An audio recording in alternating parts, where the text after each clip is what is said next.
దేవుడు కావాలనే కొన్నిసార్లు కొన్ని విషయాల్లో మనకి ఎడబాట్లు కలిగిస్తాడు. ఎందుకు అంటే మనకు దృష్టి కలిగించటానికి.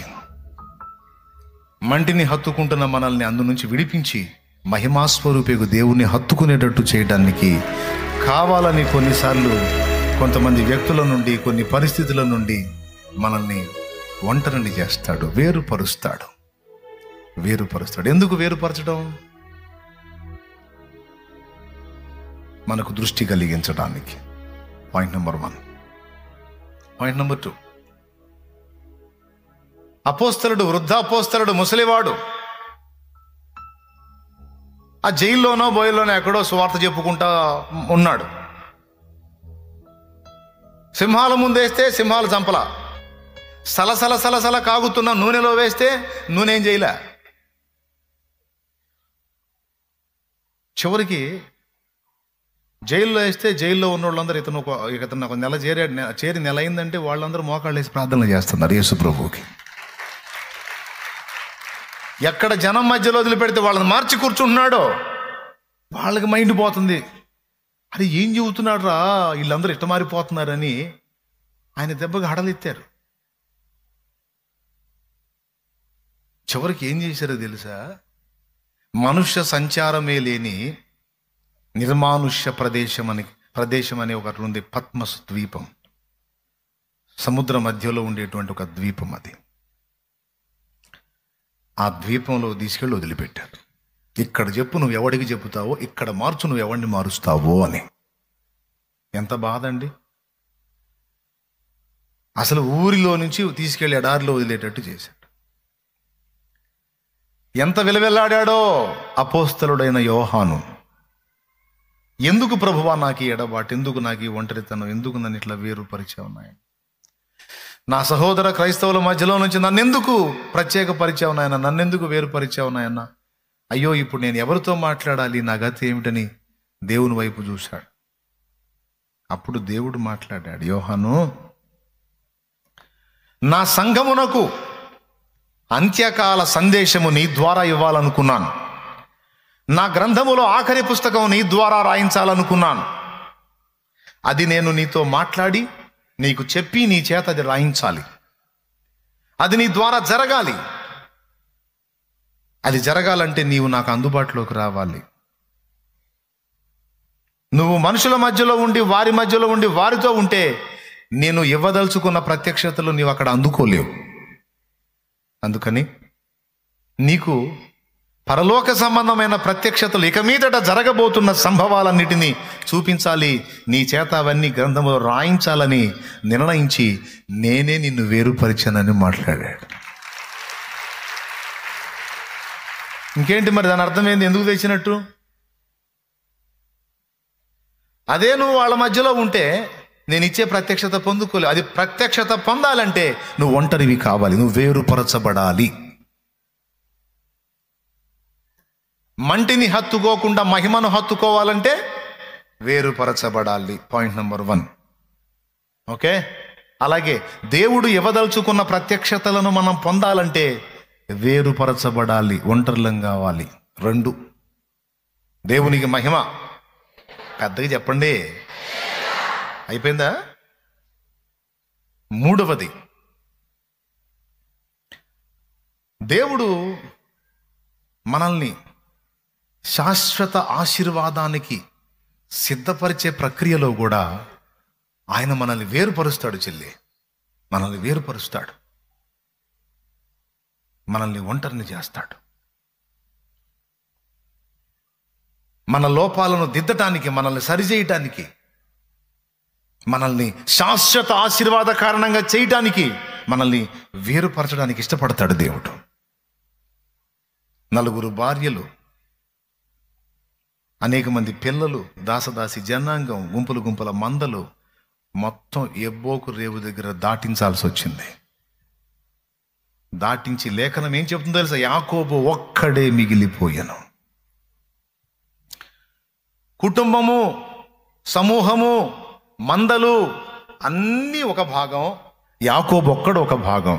2 విభాగింపబడ్డట్టుగా యాకోబును ఆ అనుబంధ బాంధవ్యాల్లో నుంచి ఆ ఆస్తిపాస్తుల ఆలోచనలోంచి, అన్నిటిలో నుంచి పాపం ఎంత కష్టపడి సంపాదించుకున్నాడు ఆ భార్యని. 14 ఏళ్ళు కష్టం రాహేలు. 7 ఏళ్ళు పనిచేస్తే లేయానిచ్చాడు. ఇదేంది, నేను చిన్నావును కదా ఆశించింది, నువ్వు పెద్దామని ఇచ్చావు ఏంటంటే, మా దగ్గర ఇద్దరిని ఇచ్చే అవకాశం ఉంది, ఇంకొక 7 ఏళ్ళు చేయమని కూడా ఇస్తానన్నాడు. ఏం చేస్తాం మళ్ళీ, ఏమి కోసం, ఎవరో ఒకటి ఉందిగా సరిపోయేది అనుకోలా. అన్ని ప్రేమించింది ఏమనైతే అట్లట్లా అని మళ్ళీ 7 ఏళ్ళు చేశాడు. 14 ఏళ్ళు కష్టపడి సంపాదించుకున్నాడు ఆ రాహేల్ని. ఇప్పుడు రాహేల్ని కూడా వదలాల్సి వచ్చింది, లేయాను వదలాల్సి వచ్చింది. మొట్టమొదటి సంతానాన్ని కనిచ్చింది లేయాను వదలాల్సి వచ్చింది, బిల్హాను వదలాల్సి వచ్చింది, జిల్పాను వదలాల్సి వచ్చింది, మొత్తాన్ని వదిలిపెట్టాల్సి వచ్చింది. ఆ మందల్ని, ఆ పిల్లల్ని, మొత్తం నా ప్రాణం అని అనుకున్న వాళ్ళందరినీ వదిలిపెట్టేసి ఒక్కడే కూర్చున్నాడు. ఇక దేవునికి స్తోత్రం కలుగును గాక. యాకోబు ఒక్కడే ఒంటరిగా మిగిలిపోయాను. ఏమయ్యా, అంత కష్టపడి సంపాదించుకుని అసలు ఆ భార్యను వదిలిపెట్టి ఎట్ట ఉండగలిగావు యాకోబు? ఏం భార్యో ఏమో పో సార్. లేయని ఎట్టో, ఏం లేయానో ఏమో పో సార్, నాకు ఇప్పుడు ఏం పట్టట్లేదు, నేను వారి నుండి వేరై ఉన్నాను. ఎందుకున్నావు? ఎందుకు వేరుపరచబడ్డావు? నేను ఆయన కోసం ఉన్నాను. ఆయనను కలుసుకోవాలి, నాకు ఆయన కావాలి. ఈ సంగతి మనకి మామూలుగా అర్థం కాకపోతే అర్థమయ్యేటట్టు చేసి తీరతాడు దేవుడు. ఏమనుకోవద్దు ఇట్ట చెబుతున్నానని. స్తోత్రం. ఎందుకు ఇంత పగబట్టావు? పగబట్టలా, ప్రేమించాడు కాబట్టి నిన్ను ఒక దారి చేయకుండా వదిలిపెట్టాడు. అర్థమైందా? నువ్వు మామూలుగా లొంగకపోతే ఏ టైపులో వస్తావో ఆ టైపులోకి ఆయన వస్తాడు నేను తీసుకురావటానికి. తెస్తాడు. ఎందుకు నా ఏమిటి ఎట్టబడ్డావు అంటావు? నువ్వంటే నాకు ప్రేమ, అందుకని నీ వెంటబడ్డాను అంటాడు. ఏమనుకోవద్దు, అర్థమవుతుంది కదా. దేవునికి స్తోత్రం కలుగునుగా. మర్యాదగా తిరిగితే తిరిగినట్టు ఎటు ఆయన, లేకపోతే నువ్వు ఎలా తిరుగుతావో అది. దానికి ఏమైనా జరగవచ్చు. మొత్తం వదిలిపెట్టి వెళ్ళొచ్చు, తొడగూళ్ళు వసలొచ్చు, జాయింట్లు ఓడొచ్చు.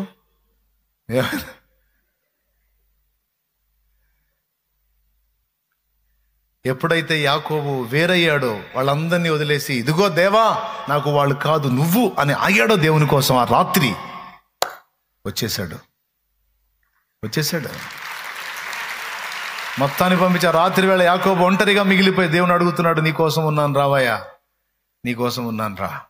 అద్దుకు వచ్చాడు.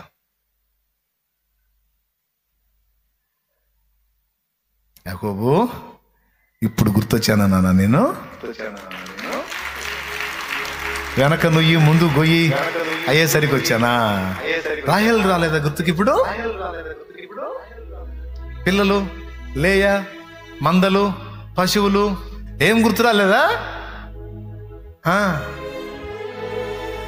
ఇప్పుడు నేను గుర్తొచ్చానా? ఇప్పుడు నేను కావాలా? పాపం దెబ్బతిన్నావు బిడ్డవి.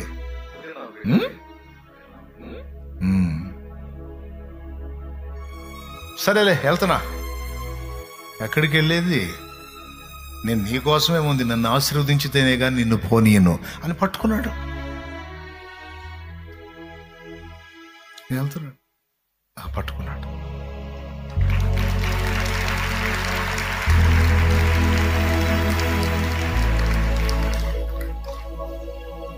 ఎంత పెనుగులాడినా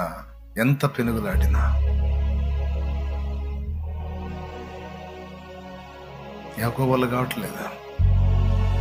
దేవుడిని నిలయాలని చూస్తున్నాడు. అమ్మో వెళ్ళిపోతే నాకు చిక్కడని ఆయన కోసమే ఉన్నాడు.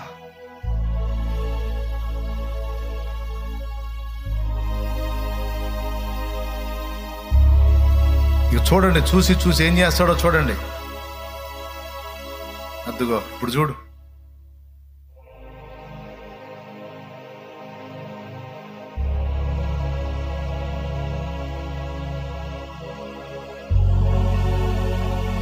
దేవుణ్ణి హత్తుకునే పద్ధతి తెలియట్లా.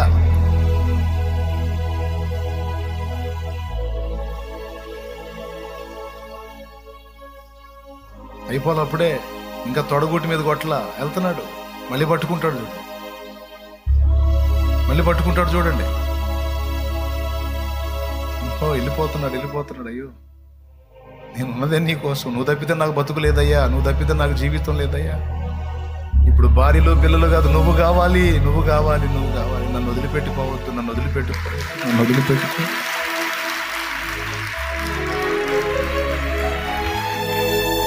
ఇప్పుడు చూడు, కొట్టాడు, అద్దుగో తొడగూడు వసలింది, తొడగూడు విరగొట్టాడు, వసలు కొట్టాడు. నాకు ఇప్పుడు ఏడవటం మొదలు పెట్టాడు. ఇంకా లేవలేడు, పడింది దెబ్బ. అడుగుతున్నాడు, తెల్లవారుచున్నది కనుక నన్ను పోనివ్వు, నన్ను ఆశీర్వదించకుండా వెళ్తావా అని ఏడుస్తాడు. లేఖనంలో రాసుంది, యాకోబు కన్నీళ్లు విడిచెను. అది అప్పుడు ఆశీర్వదించడం మొదలుపెట్టాడు.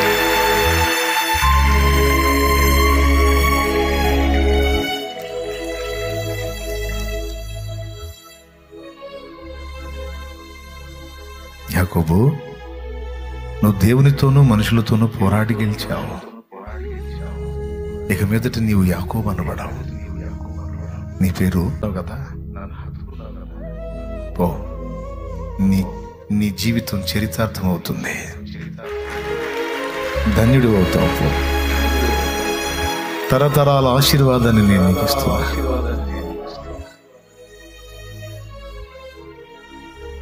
మోషేకి ఆయన ప్రత్యక్షమైనప్పుడు ఏమని చెప్పుకున్నాడో తెలుసా? నేను అబ్రహాము దేవుడను, ఇస్సాకు దేవుడను, నేను యాకోబు దేవుడను అని చెప్పుకున్నాడు. ఎందుకు యాకోబు దేవుడు అని చెప్పుకున్నాడు? యాకోబు దేవుడిని హత్తుకున్నాడు, దేవునితో పెనుగులాడాడు, పోరాడాడు, కన్నీళ్లు విడిచి శ్రద్ధతో వెతికాడు. తన కలిగి ఉన్న సమస్తాన్ని వేరుపరుచుకున్నాడు.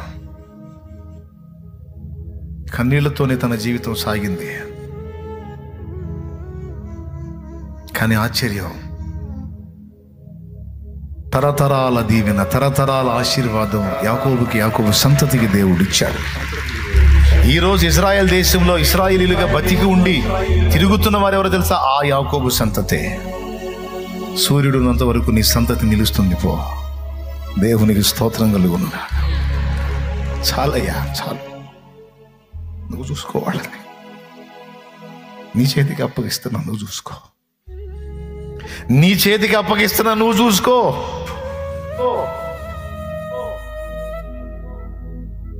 నా భార్యని, నా పిల్లల్ని, నా సంపద సమస్తము నీకు అప్పగిస్తున్నా. నాకున్నది ఇక నువ్వే, నాకున్నది ఇక నువ్వే.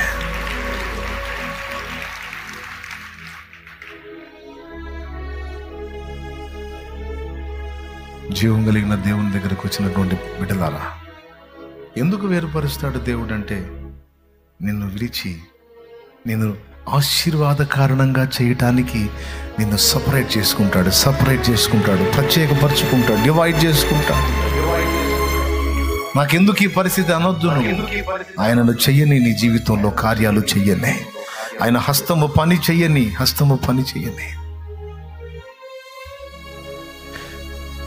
పలు విధములుగా నిన్ను విసిగించిన నన్ను సహించితివే, పూర్ణ ఓరిమితో నన్ను భరించి భుజమున మోసితివే. పలు విధములుగా నిన్ను విసిగించిన నన్ను సహించితివే, పూర్ణ ఓరిమితో నన్ను భరించి భుజమున మోసితివే. సన్నుతించెదను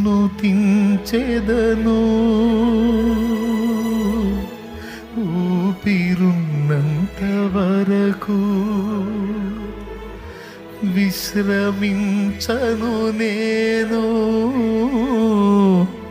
నిన్ను చేరేంత వరకు, నిన్ను చేరేంత వరకు నీవే స్తుతిగానము, నీవే నా విజయము, నీవే నా అతిశయం యేసయ్యా.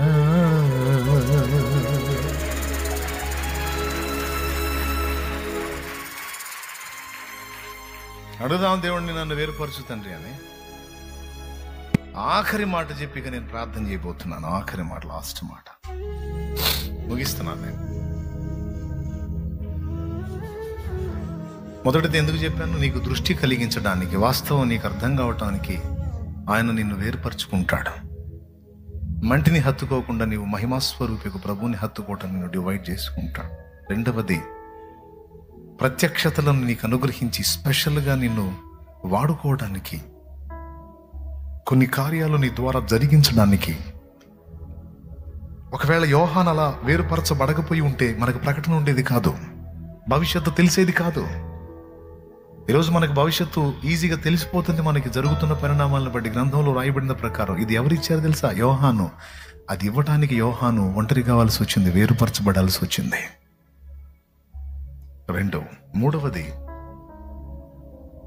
తరతరాల ఆశీర్వాదాన్ని నీకు అనుగ్రహించడానికి, నిన్ను విరిచి నల్లగొట్టి సరిచేయటానికి కొన్నిసార్లు నిన్ను సపరేట్ చేసుకుంటాడు దేవుడు, వేరుపరుచుకుంటాడు. ఆఖరిది, నాలుగవది, దేవుడు నిన్ను వేరు కమ్మని పిలుస్తున్నాడు. మీలో అనేక మందిని. ఎందుకు తెలుసా? లోకం మీదకి వచ్చే నాశనములో మీరు నశించకుండా ఉండటానికి. లోతు త్వరగా లేచి నీకు ఇక్కడ ఏమేముందో, ఎవరెవరున్నారో తీసుకొని ఈ ప్రాంతమును విడిచి నువ్వు వెళ్ళిపో. ఇక్కడ నుంచి వేరైపో, వీళ్ళ మధ్యలో నుంచి నువ్వు సపరేట్ అయిపో. ఎందుకో తెలుసా? నా ఉగ్రత వీరి మీదికి రాబోతుంది. నా ఉగ్రత వీరి మీదికి రాబోతుంది. ఆ ఉగ్రతలో నీవు నశించకుండా ఉండాలని నేను నీకు చెప్తున్నాను. నువ్వు ప్రత్యేకించబడవు, నువ్వు వేరుగా వెళ్ళిపో. పేతురు అంటున్నాడు, మూర్ఖులకు ఈ తరము వారికి వేరై రక్షణ పొందండి అని. దేవుడు మనల్ని వేరుకమ్మని పిలుస్తున్నాడు. పాప సంబంధమైన లోకము, దాని ఆశ గతించబోతుంది. దేవుని మహోగ్రత పెళ్ళున లోకం మీదికి దిగబోతుంది. ఆ ఉగ్రతలో నీవు నశించకుండా పరిశుద్ధులతో కలిసి నువ్వు ఎత్తబడాలంటే, దేవుడు అనుగ్రహించే ఆ నిత్య జీవం, ఆ మహిమ ప్రపంచం, ఆ మహిమ కలిగిన లోకం, శాశ్వతమైన లోకం, నిజమైన లోకం, వాస్తవమైన లోకం, మరణము లేని లోకం, ఏడుపు లేని లోకం, ఆ లోకంలో నువ్వు ప్రవేశించాలంటే గత్యంతరం లేదు. ఈ లోకం నుంచి నువ్వు వేరుపరచబడాలి. పాపులలో నుంచి నువ్వు ప్రత్యేకించబడాలి. మూర్ఖులకు ఈ తరము వారికి వేరై నువ్వు రక్షణ పొందాలి. మారు మనసు పొంది పాప క్షమాపణ నిమిత్తమై బాప్తిస్మం పొంది నువ్వు ప్రత్యేకించబడాలి, పరిశుద్ధపరచబడాలి. నువ్వు దేవునికి చెందిన వాడివి, చెందిన దానివి కావాలి. చేతులు జాచి పిలుస్తున్నాడు, రా, లోకాన్ని విడిచి నా దగ్గరకు రా, నా రక్తంతో నిన్ను కడిగి పరిశుద్ధపరుస్తాను అని నా ప్రభు పిలుస్తున్నాడు.